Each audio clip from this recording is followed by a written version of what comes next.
Olá pessoal, tudo bem? Sou eu, o professor Dr. José Clécio de Souza, novamente, com a nossa aula 2 e última aula de estudos avançados em currículo 2. Vamos dar continuidade a alguns aspectos com relação ao currículo bem significativos para o nosso processo de conhecimento. Se tiver, caso tenha alguma dúvida, pode estar mandando mensagem lá pelo WhatsApp, ou pode estar mandando mensagem também pela plataforma, certo? Qual nossos conteúdos? Nossos conteúdos são tendências pedagógicas liberais e conservadoras. Vamos trabalhar essas tendências aí e os seus desdobramentos. Vamos trabalhar a reflexão sobre currículo, refletir o que é que deve ter no currículo bem adequado, qual o objetivo dele. E, como objetivos, temos que diferenciar currículo liberal do conservador, quem sabe que não é a mesma coisa. Pode até ter alguns pontos semelhantes, mas precisa diferenciar. E também a característica dos mais diversos currículos que existem, certo? Porque existe uma variedade de currículo aí aplicado nas escolas e nas instituições. A primeira coisa que a gente vai trabalhar é sobre tendências pedagógicas liberais ou conservadoras. Nós temos que saber que as tendências pedagógicas liberais e conservadoras vão refletir as abordagens sobre educação e suas finalidades. Enfim, elas vão tratar de como é que deve ser organizado o currículo. A tendência pedagógica liberal defende uma ideia e a tendência pedagógica conservadora defende uma outra ideia. Ou seja, a conservadora defende ainda aquele algo mais fechado, mais tradicional. A liberal não, ela pensa numa educação voltada para a formação plena do indivíduo. E aqui tem a seguinte, vamos trabalhar a primeira tendência pedagógica liberal, que na verdade ela é uma tendência adequada, perfeita, porque ela se baseia na liberdade do indivíduo, na autonomia do estudante, na promoção do pensamento crítico e não naquele pensamento da decoreba, de copiar e colar, copiar e recopiar e fazer uma prova ou algo do tipo. Não, ela prima pela individualidade, pelo seu pensamento crítico, porque hoje nós temos que ter essa questão do pensamento crítico, sim. Se a gente vai fazer uma resenha crítica, analise de forma crítica o que é positivo e o que é negativo. Então nós necessitamos ter hoje um estudante crítico que não aceite tudo que um professor diz que é correto. Porque o professor erra, tem professores que erram mesmo. Então a gente tem que estar ali atento. E o que acontece? A tendência pedagógica liberal ela vai se basear numa educação onde o desenvolvimento pessoal ele não é apenas um meio de transmissão de conteúdos. É o que falei muito sobre a questão do IAPI, é levar o aluno a um processo de reflexão, é desconstruir aquele ensino tradicional e levar ele para ler, estudar, questionar, refletir, ser crítico. Mas não é um crítico a ponto de ser negativo, mas um crítico que saiba não aceitar o conhecimento pronto e acabado do professor, que ele possa ir atrás. Que eu sempre digo para os alunos, que vocês veem muitas vezes aqui na escola, é somente a ponta do iceberg, tem muita coisa por aí. E aí, quais são os princípios da tendência liberal? A autonomia do estudante, ela tem que permitir que o estudante tome decisões sobre o seu processo de ensino e de aprendizagem. Ele também deve promover uma autoavaliação de si e fazer também uma avaliação da instituição na qual ele estuda. É preciso dar essa liberdade para o aluno. Tem a questão também do desenvolvimento crítico, que nós temos que encorajá-los a questionar, a investigar, a não ter um pensamento fechado, a formar opiniões, a não aceitar tudo passivamente. Por exemplo, no Brasil agora foi aprovada uma lei que o aluno não pode utilizar celular na sala de aula. Então, e tem muitas escolas, como aqui eu trabalho, por exemplo, que a diretora já proíbe que o aluno utilize celular durante as aulas, se não for voltados para o processo de aprendizagem. E aí o que acontece? Os alunos têm que guardar o celular, mas o professor está lá no seu celular. E eu digo sempre para meus alunos, não é colocando lenha na fogueira, mas digo para eles, se eu não posso, se vocês não podem usar celular, eu também não posso. Eu tenho que ser exemplo para vocês. Então não aceite essa ideia de que se vocês não podem usar celular em sala de aula, ninguém mais pode. A regra tem que ser aplicada para todos. Tem que questionar e não aceitar, tipo, porque o aluno não é inferior ao professor. Então, a mesma regra que se aplica ao professor se aplica ao aluno. A questão de diversidade de métodos, que a gente se refere à questão da metodologia. Tem que ser uma diversidade de metodologia para que o aluno possa compreender o conteúdo. O professor tem que pensar que determinados métodos, determinada metodologia não serve para trabalhar determinado conteúdo, porque o aluno não vai conseguir compreender, ele não vai conseguir absorver. Então precisamos estudar a metodologia adequada para determinado conteúdo. Também tem aquela questão como formação integral, que a gente tem que formar o aluno não somente para o mercado de trabalho, ou não somente para a cidadania, ou para entrar na universidade. Temos que ter no aluno essa formação em plena. Formação como pessoa, formação como cidadão, formação como profissional, formação para ingressar no ensino superior, enfim, uma formação completa.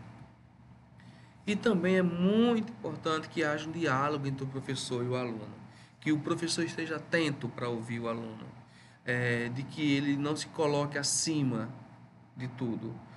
Que o professor do Fundamental 2, geralmente, eles têm o hábito de não circular no meio das cadeiras, e não, eles ficam ali presos atrás de um birô, de uma mesa. Eu trabalhei já com Fundamental 1 e eu sei que a gente tem que circular, conhecer o aluno. E no Fundamental 2 eu continuo com essa mania ainda, esse hábito.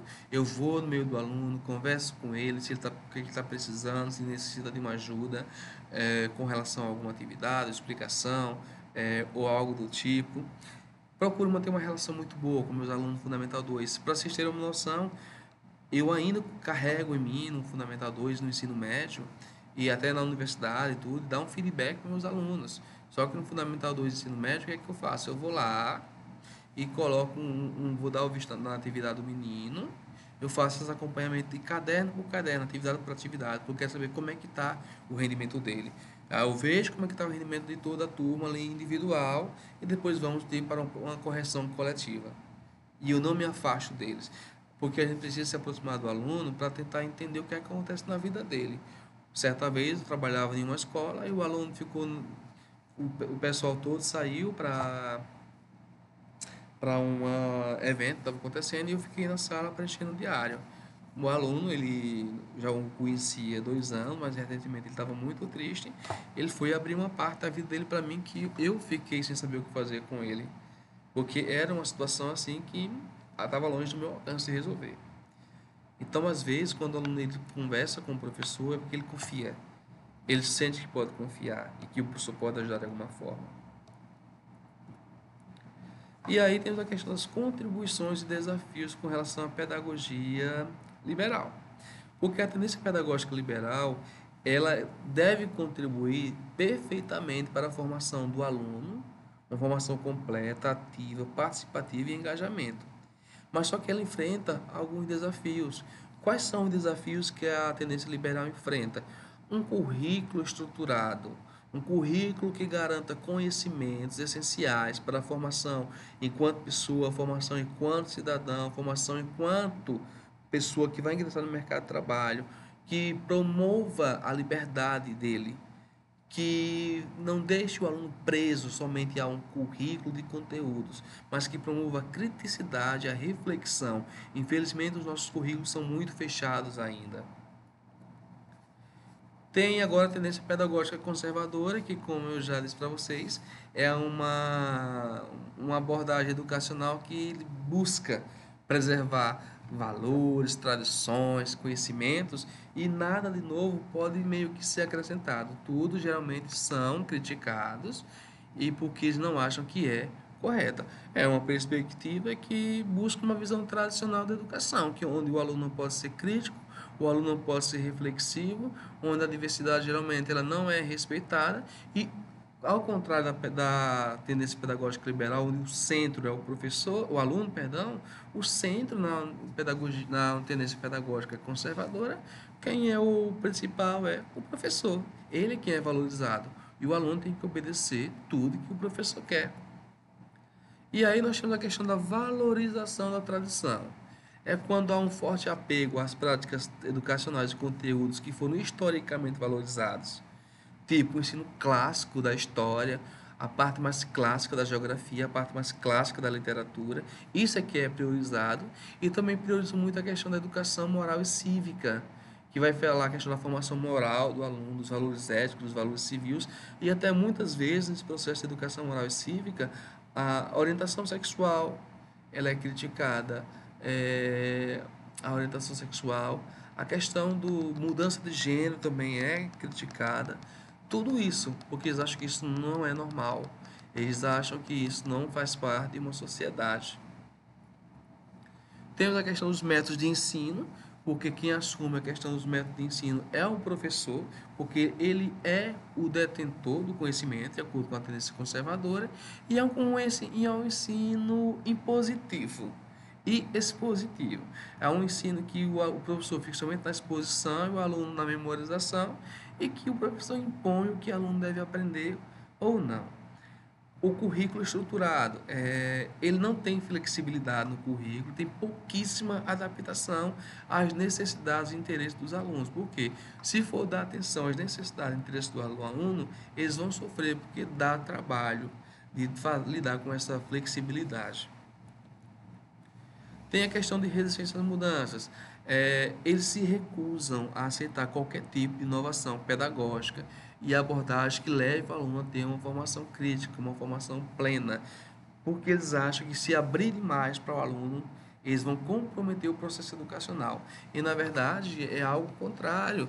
Quando se abre para o aluno, abre-se um novo leque, uma nova oportunidade que o aluno tenha uma formação plena, uma formação mais sólida. Tem a questão da rigidez, a tendência pedagógica conservadora, uma crítica que tem a ela é a questão da rigidez, porque o que acontece? Ela limita a criatividade, a autonomia dos alunos, ela é muito rígida, é isso e acabou. Ele desconsidera a diversidade. Diversidade desconsidera a questão da cultura do índio, do negro, do pardo, a questão social, de quem é rico, de quem é pobre, e o ensino ele é pouquíssimo inclusivo. Há mais exclusão do que inclusão. E tem a desatualização. Eles ficam tão presos à questão dos conteúdos tradicionais que tudo que vai sendo modernizado, eles deixam para trás. Às vezes a escola até tem um livro na nova PNLD, mas não, prefere trabalhar com os livros mais antigos e trabalhar de forma tradicional, onde o professor está tipo em cima de um palco, ele é o detentor do conhecimento e ele tem que passar o conhecimento para os alunos. A tendência conservadora ela vai desempenhar um papel na questão importante da educação no que se refere à transmissão dos saberes e conhecimentos.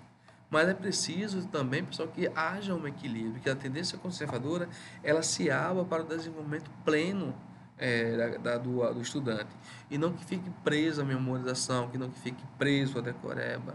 Então, transformar a educação conservadora em uma educação liberal ainda assim é um desafio da educação contemporânea.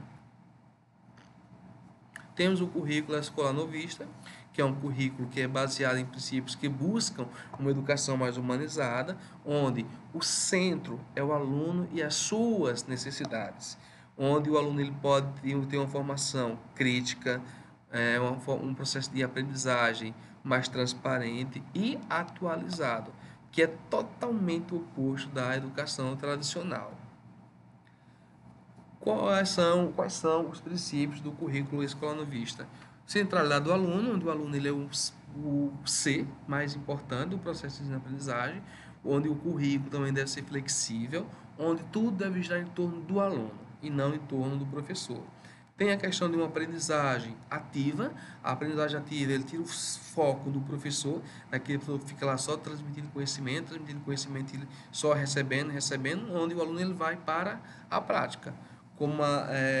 Vamos fazer um seminário, coloca os alunos para fazer seminários, faça uma pesquisa em casa e vai aplicar aqui, vamos fazer uma experiência. O aluno ele assume o comando da sua formação, mas para isso tem que ser metodologias que promovam essa interação e esse processo.